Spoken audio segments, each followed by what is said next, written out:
नमस्कार, स्वागत है आप सभी का युवा संसद कैंट इंटर कॉलेज चकराता में। युवा संसद का उद्देश्य संसद की गरिमा और संसदीय व्यवस्थाओं को जन जन तक पहुंचाना और खासकर से युवाओं तक पहुंचाना। इसमें युवा संसद की अहम भूमिका रही है। युवा संसद के माध्यम से संसदीय प्रक्रियाओं को आसान तरीके से युवाओं को समझाना है।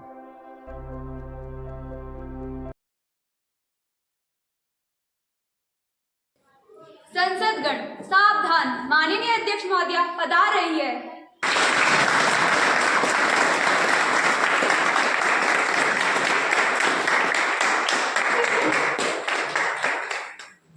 सांसदों, युवा संसद के इस मानसून सत्र में आप सभी का स्वागत है। माननीय प्रधानमंत्री जी, आप निर्वाचित सांसदों का परिचय करवाएं। अध्यक्ष महोदय जी, मैं आपके माध्यम से मंत्रिमंडल के निर्वाचित सांसदों का परिचय सदन में कराना चाहता हूं।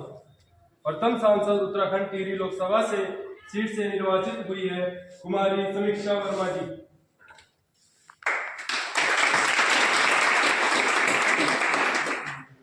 अल्मोड़ा लोकसभा सीट से निर्वाचित हुई है कुमारी रवीना चौहान जी। अगले सांसद उत्तराखंड पौड़ी गढ़वाल लोकसभा सीट से निर्वाचित हुए हैं श्रीमान विनोद भारती जी। अगले सांसद हिमाचल रेणुका लोकसभा सीट से निर्वाचित हुए हैं अरुण भारती जी। अगले सांसद उत्तर प्रदेश सहारनपुर लोकसभा सीट से निर्वाचित हुए हैं श्रीमान रोहन सिंह जी।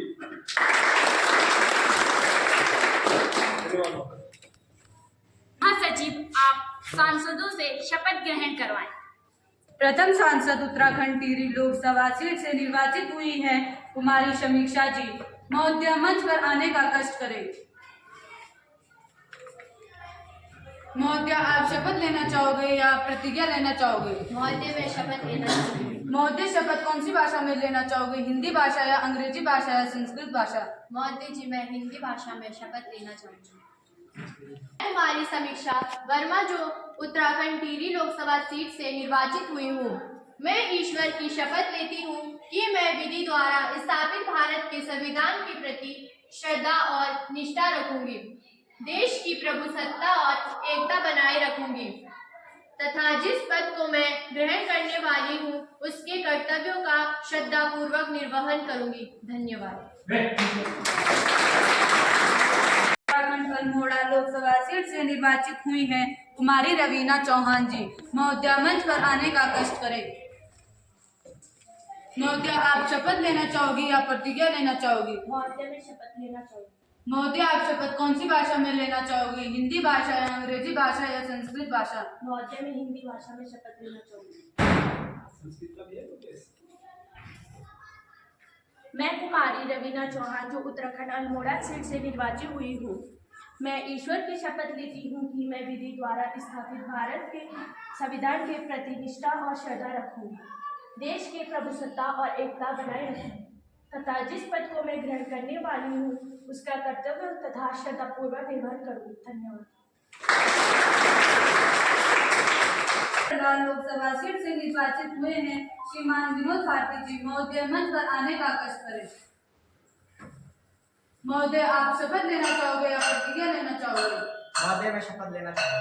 महोदय, आप शपथ कौन सी भाषा में लेना चाहोगे? हिंदी भाषा या अंग्रेजी भाषा या संस्कृत भाषा? महोदय, मैं शपथ अंग्रेजी भाषा में लेना चाहूंगा।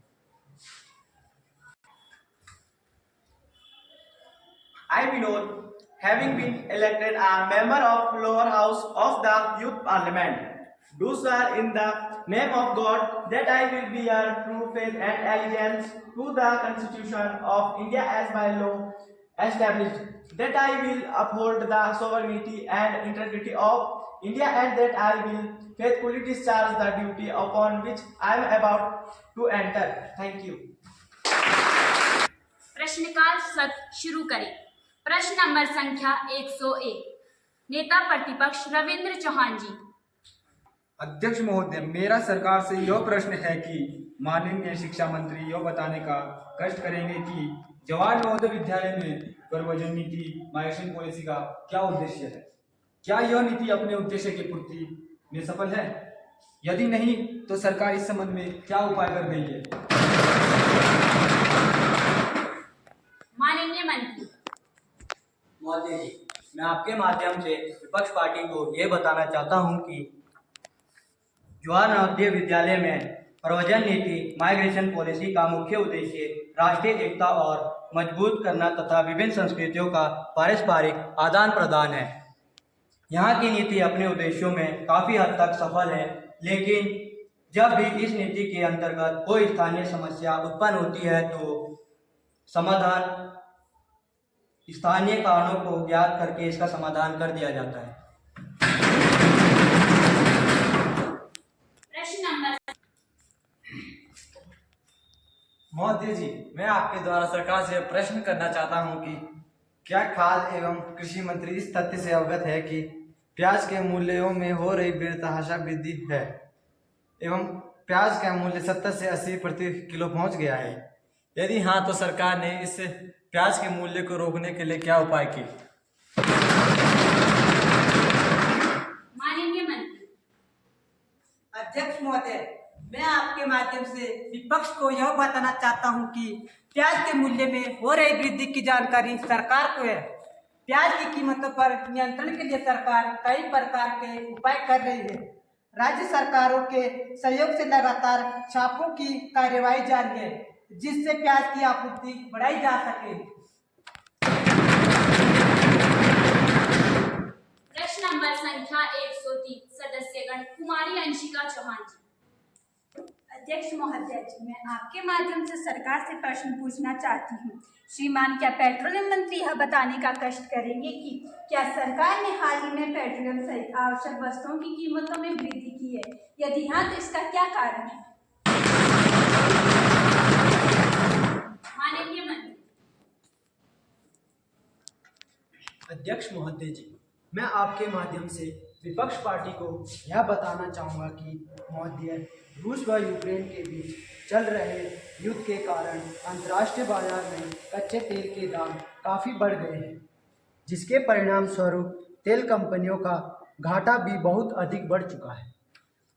इसके अतिरिक्त मैं माननीय सदस्यों को यह भी सूचित करना चाहूँगा कि पेट्रोल और डीजल की कीमतों का निर्धारण बाजार दर पर किया जाता है, क्योंकि पेट्रोल और डीजल की कीमतों को सरकार द्वारा निर्धारित किया गया है। धन्यवाद। प्रश्न नंबर संख्या 104 सदस्यगण कुमारी डिम्पल जी। माननीय महोदय जी, मैं आपके माध्यम से सरकार से यह प्रश्न पूछना चाहती हूँ कि डॉलर के मुकाबले भारतीय रुपए का अवमूल्यन जारी है और वह गिरकर 83 रुपए से ऊपर पहुंच गया है। इस अवमूल्यन का क्या कारण है? माननीय मंत्री अध्यक्ष महोदय जी, मैं आपके माध्यम से विपक्ष पार्टी को बताना चाहता हूं कि सरकार को यह जानकारी है कि डॉलर के मुकाबले रुपए का अवमूल्यन हो रहा है। महोदय, इस अवमूल्यन का मुख्य कारण सोने के आयात में तीव्र वृद्धि है। इसके कारण चालू खाते का घाटा अधिक बढ़ गया है। महोदय जी, मैं सदन को सूचित करना चाहता हूं कि भारत के रुपए भले ही डॉलर की तुलना में 83 रुपए के ऊपर पहुंच गया है, लेकिन रुपए के इस अवमूल्यन को रोकने के लिए सरकार और आरबीआई द्वारा कई कदम उठाए गए हैं। मैं सदन की अध्यक्ष होने के नाते इस मानसून सदन सत्र 2024-25 को शांतिपूर्ण रूप से समाप्त करवाने का आप सभी सदस्यगणों का धन्यवाद करती हूँ और सभा को समाप्त करती हूँ।